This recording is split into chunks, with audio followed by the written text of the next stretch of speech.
You write that few risks are truly new in the world. Now, why is that, and what does it mean about spotting risk well in advance?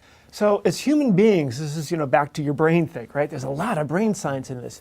We make a lot of mistakes. Our brains trick us, right? It's why magic works. I mean, one of my college buddies is Franz Harari. Great illusionist, go watch him online, fantastic stuff. And he actually gives interviews where he talks about the brain science between illusions and how the movements, what he's just doing is tricking your brain into seeing what it wants to see that isn't really there. So when we talk about missing risks, it's because our brains are outpacing us from seeing it. They want to repeat certain patterns in the past. They want to look for that to occur, whether it really does or doesn't. So we have the brain science piece going. Then we get biased by our tools. So the software we use for risk management. We use that piece of software, and if it's not pre-programmed into the software, it doesn't exist. Our brains are too tired to go outside of that. And that's what we talk about, are you situationally aware?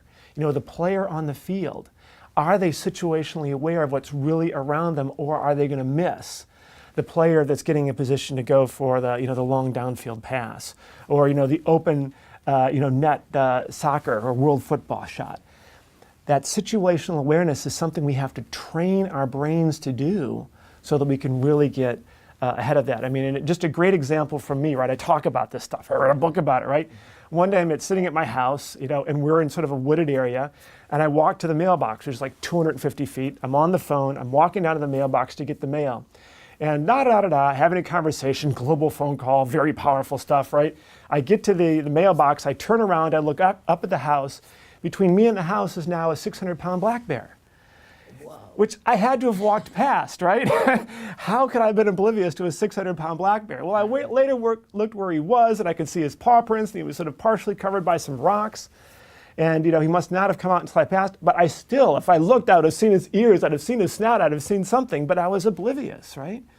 And so every time that you've got an accident or you're looking at an after game and you're watching some player going, well, I didn't see him coming, or the sun blinded me, or whatever it was, right? That's a lack of situational awareness. We have to proactively cultivate that.